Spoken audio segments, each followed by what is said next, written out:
नमस्कार, स्वागत है आपका जीजी हिंदी टॉपर्स में। आज हम कविता राम लक्ष्मण परशुराम संवाद के प्रश्न उत्तर करने वाले हैं। इस कविता के कवि तुलसीदास जी हैं और इसका अवधि है, याद रखिएगा अवधि। अवधि जो है हिंदी का ही एक रूप है। अभी जो मैं बोल रही हूँ वह खड़ी बोली है, ये भी हिंदी का एक रूप है और अवधि भी हिंदी का ही एक रूप है। आपको ये दोनों बातें याद रखनी है, कवि तुलसीदास और भाषा अवधि। ठीक है, यह कविता जो है हिंदी कोर्स से कक्षा 10वीं की है। क्षितिज भाग 2 एनसीईआरटी की जो पुस्तक है उसमें यह भाषा नहीं, यह कविता लगी हुई है। तो पहला प्रश्न हम देखेंगे। देखिए, प्रश्न उत्तर तो मैं यहाँ करवा रही हूँ, लेकिन जिन बच्चों ने व्याख्या वाली कक्षा नहीं ली है, व्याख्या वाला वीडियो नहीं देखा है, उनको यह फिर प्रश्न उत्तर समझ नहीं आएंगे, क्योंकि इस कविता में थोड़ी थोड़ी छोटी छोटी कहानियां चलती जा रही है। तो वो मैंने जो है व्याख्या वाले वीडियो में पूरी अच्छी तरह से आपको समझाई हुई है। जब तक आप वो नहीं देखेंगे तो प्रश्न उत्तर नहीं समझ में आएंगे कि इसमें क्या हो रहा है।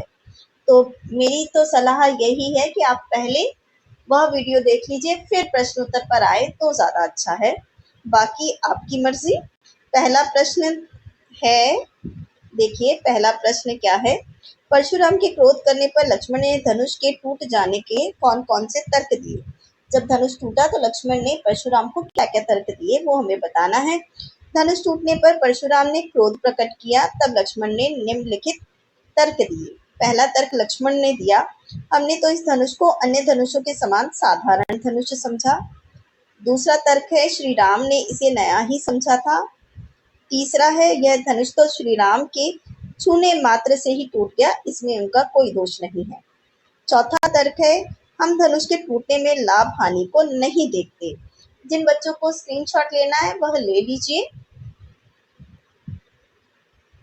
अब चलते हैं आगे।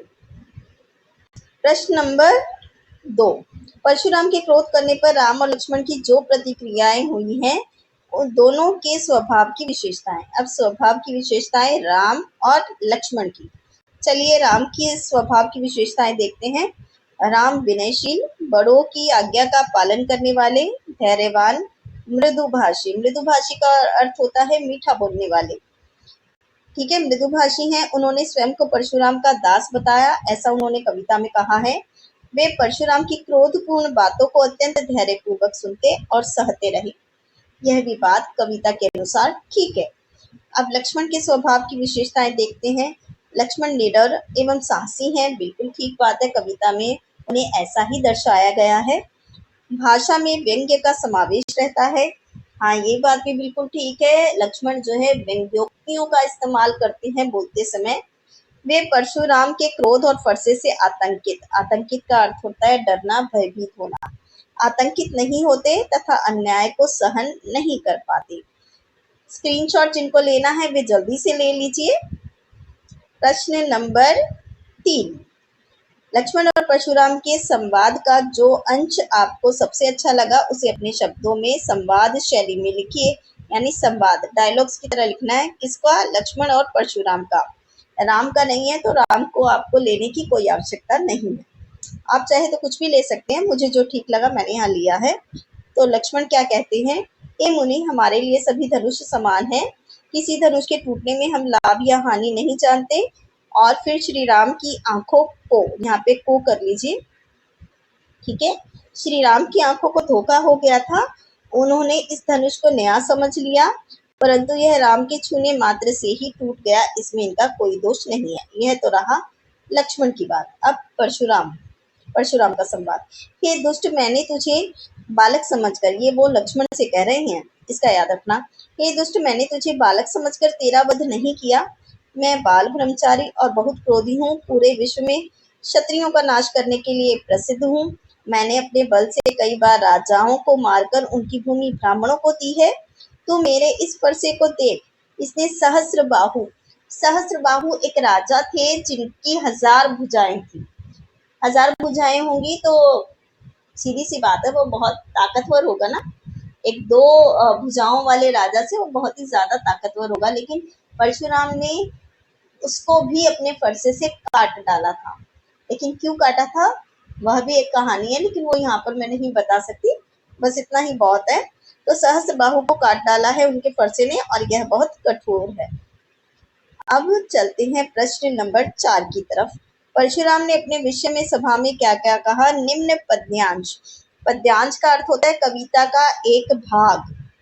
ठीक है, कविता का कोई एक पैराग्राफ या एक भाग उसे कहते हैं। ये इसमें कुछ लाइनें दी हैं जो परशुराम की है, जो अपने बारे में बोलते हैं। मैंने इन पंक्तियों को ऐसे ना नंबरिंग कर दी है। देखिए 1 2 3 4 और 5 इस तरह से मैंने लिखा है। देखिए अब हम क्या करेंगे, इन पंक्तियों की व्याख्या लिखते जाएंगे। ठीक है, तो देख लेते हैं परशुराम ने अपने विषय में ये बातें कही। पहली पंक्ति में उन्होंने कहा, वे बाल ब्रह्मचारी हैं और अति क्रोधी स्वभाव के, वे सारे संसार में क्षत्रिय कुल का नाश करने के लिए प्रसिद्ध है। दूसरी पंक्ति में उन्होंने कहा, कई बार उन्होंने भुजाओं की ताकत से इस धरती को क्षत्रिय राजाओं से मुक्त करके ब्राह्मणों को दान में दिया है। फिर तीसरी पंक्ति में उन्होंने कहा है, वे लक्ष्मण को अपना फरसा दिखाकर कहते हैं कि इस फरसे से उन्होंने सहस्र बाहु की बाहों को काट डाला था। चौथी पंक्ति में वे कहते हैं, राजकुमार अपने माता पिता को सोचने पर विवश मत कर। विवश का अर्थ होता है मजबूर करना। पांचवी पंक्ति में वे कहते हैं, उनका फरसा बहुत कठोर है, वह गर्भ में पल रहे शिशुओं का नाश कर देता है। पांचवा प्रश्न, लक्ष्मण ने वीर योद्धा की क्या क्या विशेषताएं बताई? वीर योद्धा की विशेषताएं। लक्ष्मण ने वीर योद्धा की निम्नलिखित विशेषताएं बताई। पहली विशेषता बताई, वीर योद्धा युद्ध भूमि में युद्ध करते हैं। दूसरी, वे अपने वीरतापूर्ण कार्यों के माध्यम से अपना परिचय देते हैं। तीसरी, वीर योद्धा अपनी वीरता का बखान अपने मुंह से नहीं करते, क्योंकि परशुराम यही काम कर रहे थे, अपनी वीरता के बारे में खुद ही बताए जा रहे थे। चौथी विशेषता लक्ष्मण ने बताई, वीर व्यक्ति धैर्यवान होता है, वो इतना ज्यादा क्रोध नहीं करता जितना परशुराम कर रहे थे। पांचवी विशेषता बताई, वीर योद्धा स्वयं पर कभी अभिमान यानी घमंड नहीं करते, क्योंकि परशुराम की बातों से लग रहा था कि वे अपने ऊपर घमंड करते, अपनी वीरता पर घमंड कर रहे हैं। छठी विशेषता लक्ष्मण ने बताई, वीर योद्धा कभी ब्राह्मण, स्त्री, बच्चे और गाय पर बल प्रयोग नहीं करते। प्रश्न नंबर 6, एक मिनट, जिन बच्चों ने स्क्रीनशॉट नहीं लिया है वे ले लें। प्रश्न नंबर 6, साहस और शक्ति के साथ विनम्रता हो तो बेहतर है, इस कथन पर अपने विचार लिखें। यानी जिस व्यक्ति के पास साहस और शक्ति है, जो बहुत ही ताकतवर है, उसमें विनम्रता होनी चाहिए, यह बात हमें यहाँ बतानी है। तो उत्तर क्या है मैं अपने हिसाब से बता देती हूँ, आप अपने तरीके से भी लिख सकते हैं। देखिए साहस और शक्ति दोनों सद्गुण हैं। यहाँ सद्गुण में द मैंने इस तरह से जानबूझ के लिखा है ताकि मैं आपको बता सकूं कि यहाँ पे क्या है। देखिए सद्गुण में जो द है वो आधा द होता है, तो यूं द लिख के उसके नीचे इस तरह से ये लाइन लगाते हैं, इसको हम हलंत बोलते हैं। हलंत का अर्थ होता है कि ये जिस भी वर्ण के नीचे लगा है वह आधा पढ़ा जाए, वह अक्षर आधा पढ़े। तो यहाँ पे आपने सद्गुण में द को इस तरह से लिखना है। तो साहस और शक्ति दोनों सद्गुण, सद्गुण का मतलब होता है अच्छे गुण है। और विनम्रता भी एक गुण है। ये देखिए विनम्रता भी एक गुण है। प्रायः साहस और शक्ति का प्रदर्शन करते समय विनम्रता छूट जाती है। लोग गुस्से में आ जाते हैं जो शक्तिशाली होते हैं, तो विनम्र नहीं रह पाते। इससे साहस और शक्ति को विरोधी मान लिया जाता है। तो फिर ऐसा मान लिया जाता है साहस और शक्ति अच्छे नहीं होते, लेकिन वास्तविकता इसके विपरीत है। साहस और शक्ति तभी प्रशंसनीय यानी तारीफ के काबिल तभी ये गुण बनते हैं जब इनमें विनम्रता का पुट हो, विनम्रता का अंश होना चाहिए। पुट का मतलब अंश हो। राम के चरित्र में इन तीनों गुणों को देखा जा सकता है। विनम्रता, ठीक है, अब ये स्लाइड को देखिए। विनम्रता साहस और शक्ति को उद्दंड बनने से रोकती है। अब इस लाइन का क्या मतलब है? जो व्यक्ति बहुत ही शक्तिशाली है, ताकतवर है, आपने देखा होगा उसे थोड़ा घमंड हो जाता है और वो दूसरे का अपमान करने लग जाता है। ये होती है उद्दंडता। जब आप अपने से जो आपसे कम ताकतवर व्यक्ति है उसका अपमान करें, उसको नीचा दिखाएं, तो ये उद्दंडता होती है। लेकिन जिस व्यक्ति के पास विनम्रता है वह अपनी शक्ति का प्रदर्शन इस तरह से नहीं करता, वह दूसरों का सम्मान करना जानता है। प्रश्न नंबर 7, भाव स्पष्ट करें। देखिए जहां भी भाव स्पष्ट करें, आशय स्पष्ट करें या तात्पर्य क्या है, ये तीनों शब्द जहां आ जाते हैं ना, भाव, आशय, ठीक है, आशय और तात्पर्य, इनका अर्थ होता है कि आपको वहां पर अर्थ बताना है, यानी व्याख्या करनी है, ये याद रखना है आपको। तो यहाँ पर इस पंक्ति की हमें व्याख्या करनी है, इसका अर्थ बताना है।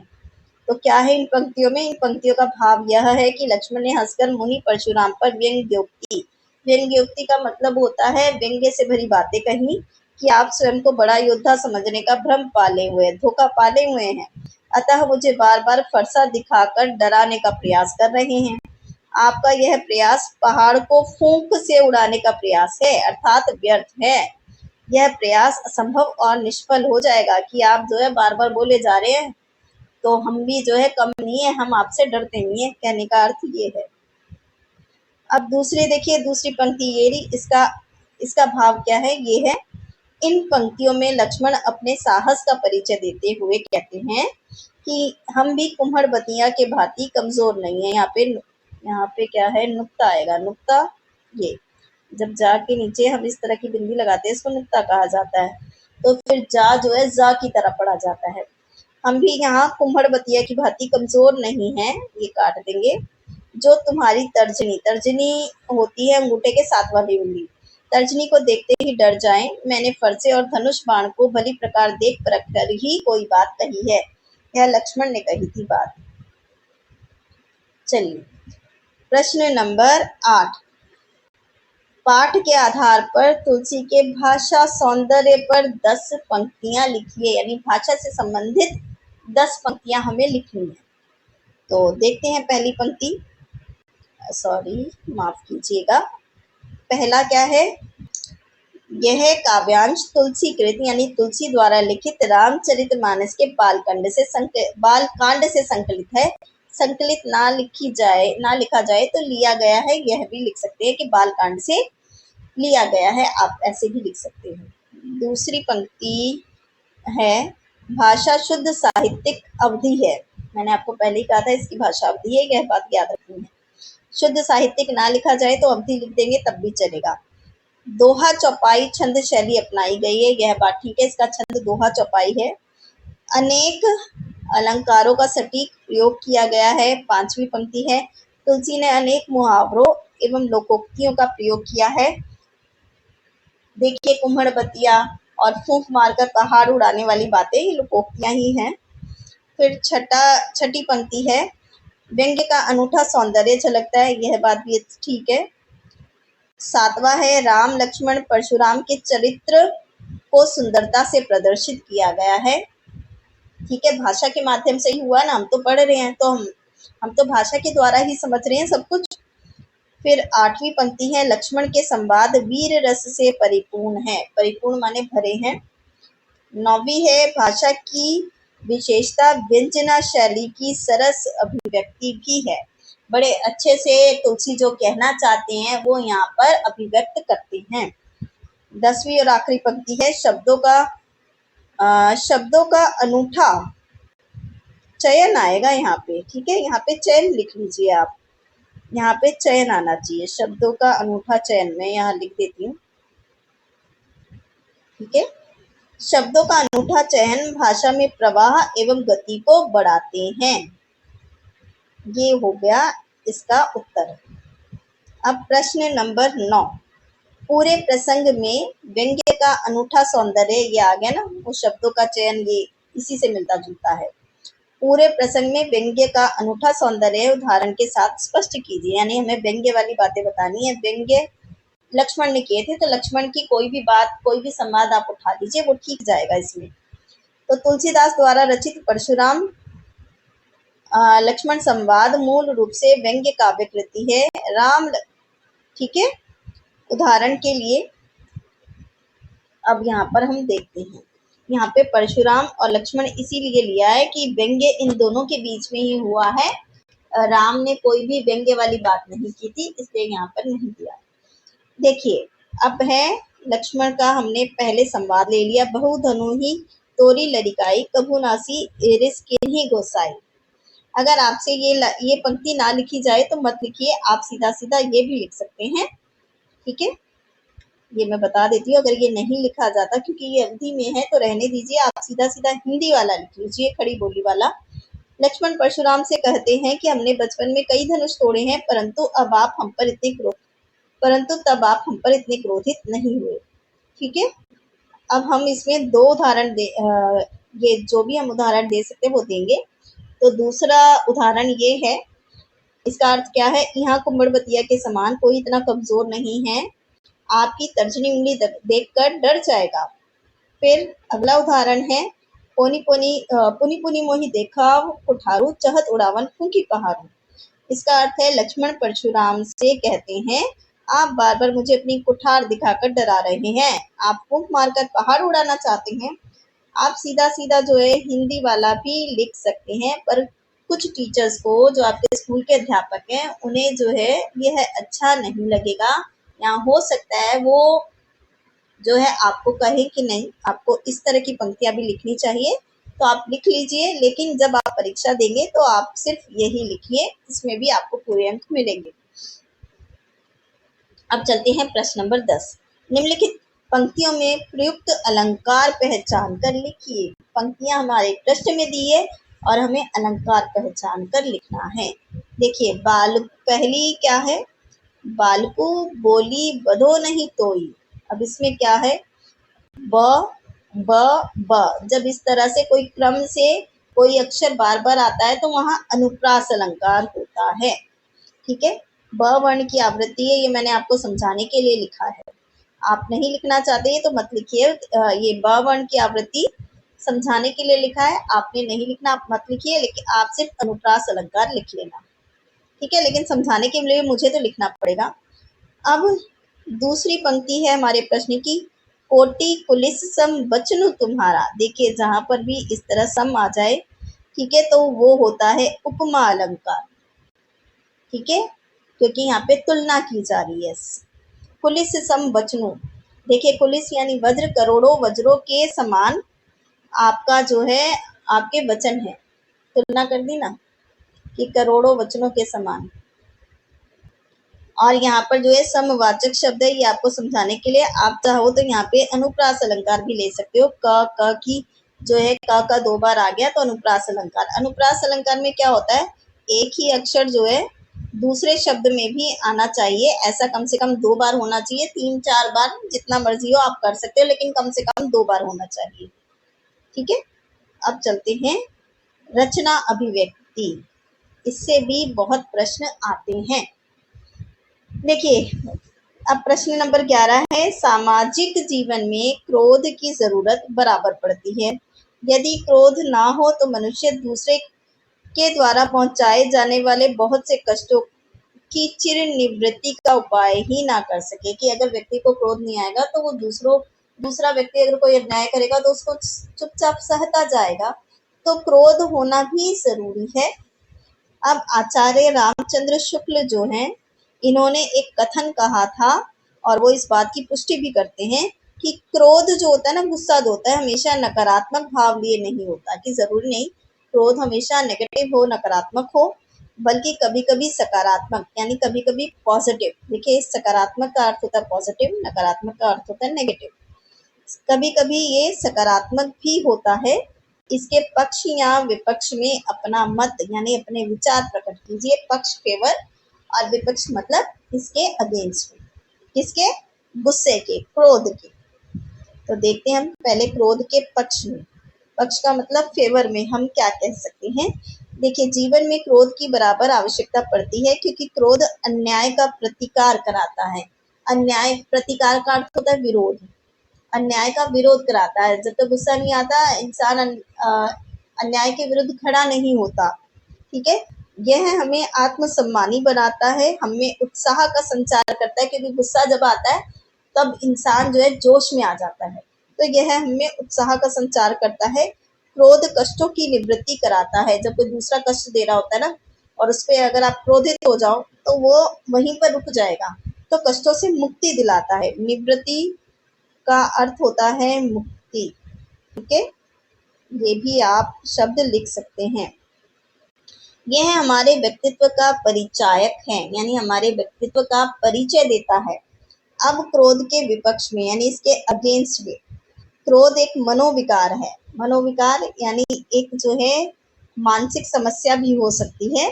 हमारे शरीर और मन पर दुष्प्रभाव डालता है, बुरा प्रभाव डालता है। जो व्यक्ति ज्यादा क्रोध करते हैं उनके लिए क्रोध हमें घमंडी और चिड़चिड़ा बना देता है। क्रोध एक अवगुण है। अवगुण का मतलब देखिए, सद्गुण का अर्थ होता है अच्छा गुण, अवगुण का मतलब होता है बुरा गुण।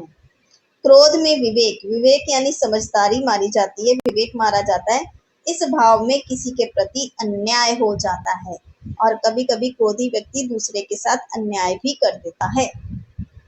अब प्रश्न नंबर 12, अपने किसी परिचित या मित्र के स्वभाव की विशेषताएं लिखिए। ये आप अपने आप करेंगे, इसका उत्तर मैंने नहीं दिया है क्योंकि ये आपको अपने आप ही लिखना पड़ेगा। प्रश्न नंबर 13, दूसरों की क्षमताओं को यानी एबिलिटी को, योग्यताओं को कम नहीं समझना चाहिए।